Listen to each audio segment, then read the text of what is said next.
বোকাখাতৰ বিজেপি নেতা আকাশ ফুকনৰ এটা বিশেষ অডিঅ' ৰেকৰ্ডিং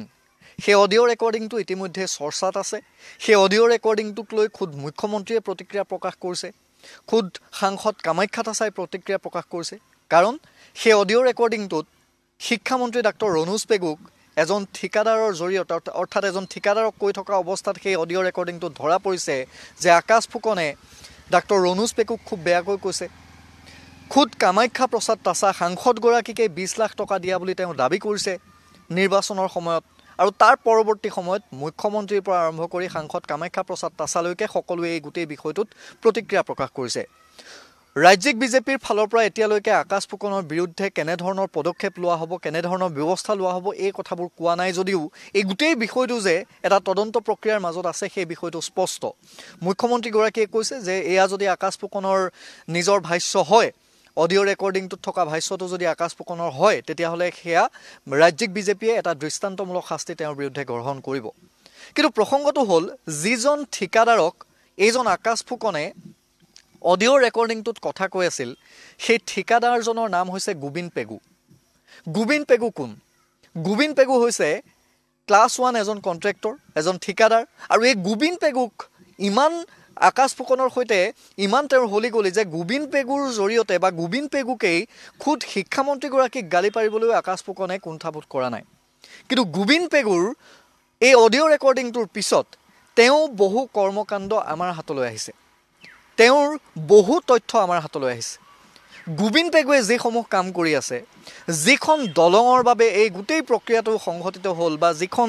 দলঙৰ বাবে আকাশ ফুকনে নাৰাজ হৈ গোবিন পেগুক গালি পাৰিলে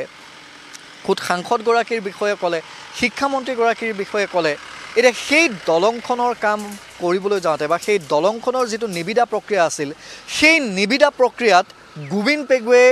এনে কিছু কাম কৰিলে এনে কিছু কাণ্ড সংঘটিত কৰিলে সেই কাণ্ডবোৰ এতিয়া আমি আপোনালোক দেখুৱাম আৰু আপোনাৰ চকু কপালত উঠিব ভুৱা নথিৰে সেই কামটো আনিছিল গোবিন পেগুৱে আপুনি শুনি আচৰিত হ'ব গোবিন পেগুৱে এটা কাম কৰি আছে আমি তথ্য সহকাৰে দেখুৱাম এই কামটো কৰিছে দেৰগাঁও সমষ্টিত বা দেৰগাঁৱৰ অকণমান ভিতৰ ফালে মই প্ৰথমতে এটা পথৰ কিছু দৃশ্যাংশ দেখুৱাম ফটো সাংবাদিক শশাংক গগৈ আপোনালোকক দেখুৱাব এই পথটো হৈছে বাঁহগুৰি গাঁৱৰ পৰা হগুৰি ধেমাজি মিৰি গাঁৱলৈ প্ৰায় 2 কিলোমিটাৰ পথ ঠিক 2 কিলোমিটাৰ এই পেভাৰ ব্লক দিয়া যিটো পথ এই পথটো তেওঁলোকে কাম কৰি আছে আৰু যোৱা 2000 অৰ্থাৎ এই বৰ্ষৰ যোৱা ছেপ্টেম্বৰ মাহত বোকাখাত ডিভিজনে অৰ্থাৎ বোকাখাতৰ যি লোক নিৰ্মাণ বিভাগৰ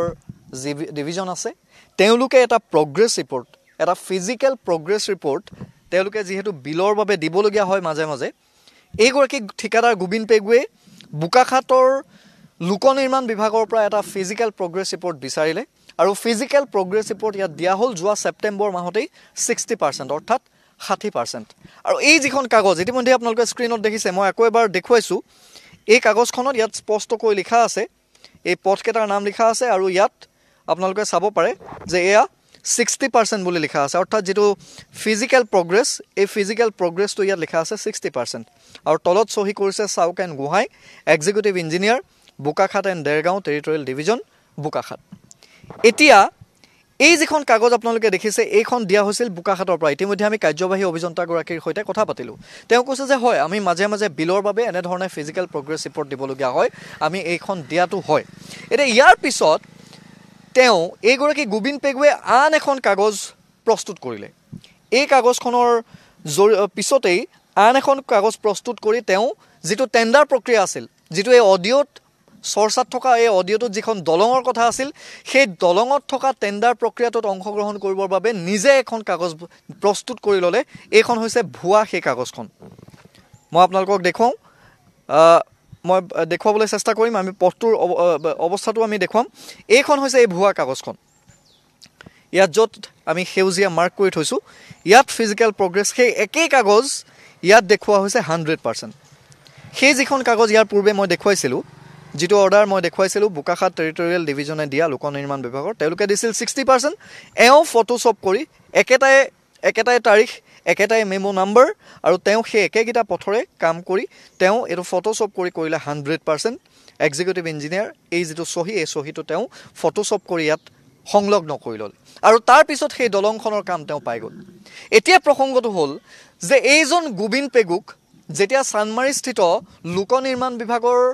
মুখ্য অভিযন্তাৰ কাৰ্যালয়ৰ পৰা এই টেণ্ডাৰ প্ৰক্ৰিয়াটোৰ কাগজ পত্ৰ চেক কৰা হৈছিল তেতিয়াহ'লে এই কাগজখন তেওঁলোকে এবাৰো ৰিচেক নকৰিলে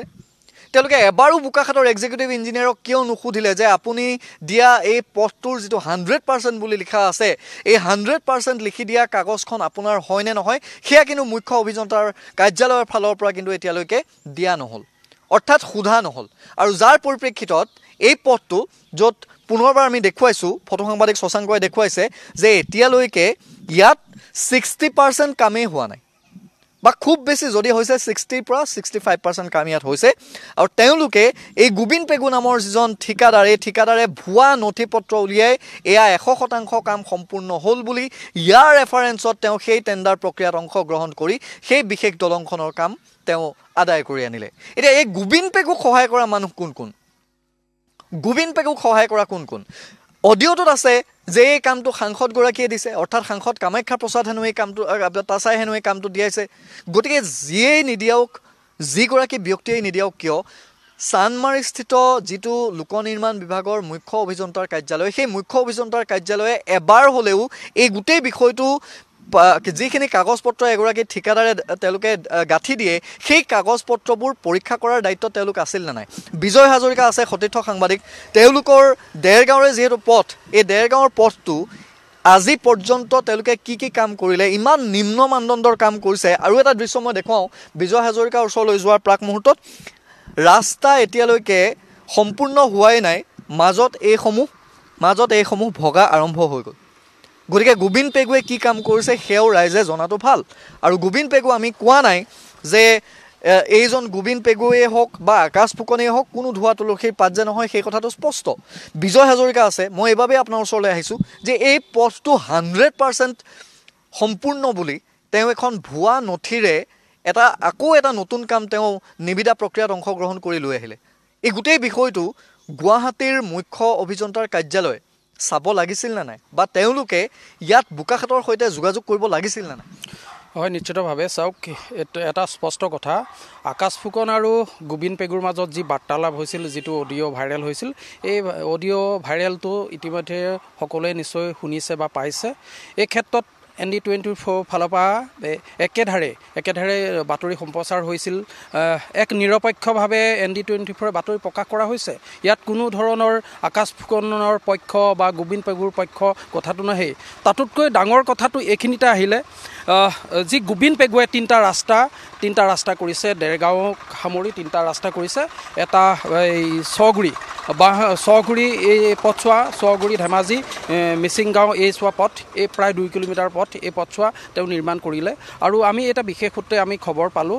যিহেতু এই পথছোৱা ইতিমধ্যে প্ৰায় 60% বা 65% কাম ইতিমধ্যে সম্পূৰ্ণ হৈছে যিটো বোকাঘাট ডিভিজনে ইতিমধ্যে তেওঁক এখন চাৰ্টিফিকেট দিছে কিন্তু গুৰুত্বপূৰ্ণ কথা এইটোৱে আৰু তেওঁ যিখন দলং ইতিমধ্যে তেওঁ টেণ্ডাৰ পাবলৈ সক্ষম হৈছে ইয়াৰ অন্তৰালত তেওঁ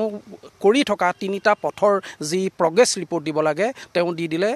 সম্পূৰ্ণ ভুৱাভাৱে এখন 100% এই পথ 3টা পথেই সম্পূৰ্ণ হৈছে বুলি তেওঁ এখন দি দিলে আমি 3টা পথলৈকে যাম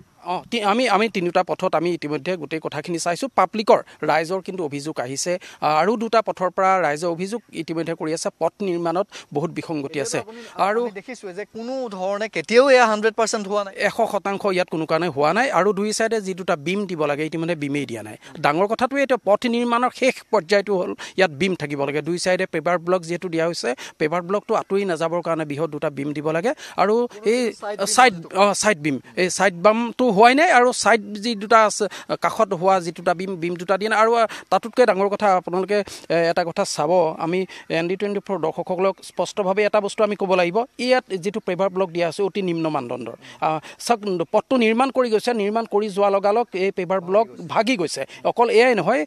আগলৈ গ'লেও দেখিব বহুত পেপাৰ ব্লক কিন্তু অতি ব্যস্ততাপূৰ্ণ পথ কিন্তু এইটো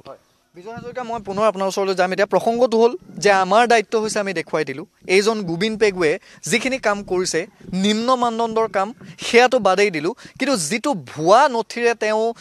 মুখ্যমন্ত্ৰীৰ বিভাগ লোক নিৰ্মাণ বিভাগত তেওঁ যেনেধৰণে কাম আদায় কৰিবলৈ সক্ষম হ'ল ভুৱা নথিপত্ৰ দি তেওঁক সহায় কৰা কোন কোন বিষয়া আছে তেওঁ কোন কোন বিষয়াই কোন কোন চৰকাৰী বিষয়া কোন কোন লোক নিৰ্মাণ বিভাগৰ বিষয়া কৰ্মচাৰীয়ে তেওঁ সহায় কৰিছে কোনে ভুৱা নথিপত্ৰ দি মুখ্যমন্ত্ৰীৰ অজ্ঞাতেই যেনেধৰণে এওঁলোকে কাম কৰি আছে এই কথাবোৰ মুখ্যমন্ত্ৰীয়ে নিশ্চিতভাৱে হয়তো নাজানে আৰু তাৰ পিছত এতিয়া এইজন ঠিকাদাৰ গোবিন পেগুৰ বিৰুদ্ধে লোক নিৰ্মাণ বিভাগে কি পদক্ষেপ গ্ৰহণ কৰিব এওঁৰ বিৰুদ্ধে গোচৰ দিয়া হ'বনে নহয় এওঁৰ বিৰুদ্ধে গোচৰ দিয়া হ'বনে নহয় এওঁৰ বিৰুদ্ধে বিভাগীয় তদন্ত দিয়া হ'বনে নহয় আৰু এই যিখন দলঙৰ কাম তেওঁ লাভ কৰিছে এই যিটো তেওঁৰ যিটো নিবিদা প্ৰক্ৰিয়াত তেওঁক দিয়া হৈছে এই গোটেই প্ৰক্ৰিয়াটো কেনসেল কৰা বাতিল কৰা হ'বনে নহয় এই বিষয়বোৰ আমি চাম আৰু পৰৱৰ্তী সময়ত আপোনালোকক লৈ যাম সেই দুটা পথলৈ যি দুটা পথৰ নামতো 100% তেওঁ কমপ্লিটশ্যন দেখুৱাই 100% 100% সম্পূৰ্ণ হোৱা দেখুৱাই তেওঁ এই নতুন দলংখনৰ কাম আৰম্ভ কৰিছিল বা নিবিদা প্ৰক্ৰিয়াত অংশগ্ৰহণ কৰি তেওঁ লাভ কৰিছিল আৰু তাৰ পিছতে আৰম্ভ হৈছিল এই অডিঅ' ৰেকৰ্ডিংটোৰ সকলোখিনি কথা বতৰা সেই দুটা পথলৈ আপোনালোকক লৈ যাম আৰু সমান্তৰালভাৱে দেখুৱাই যাম যে এইজন গোবিন পেগু নামৰ ঠিকাদাৰক কোনে কোনে সহায় কৰিছিল আৰু কোনে কোনে এই ভুৱা নথিপত্ৰ যোগানত তেওঁক সহায় কৰি টেণ্ডাৰ লাভ কৰাত তেওঁক অৰিহণা যোগাইছিল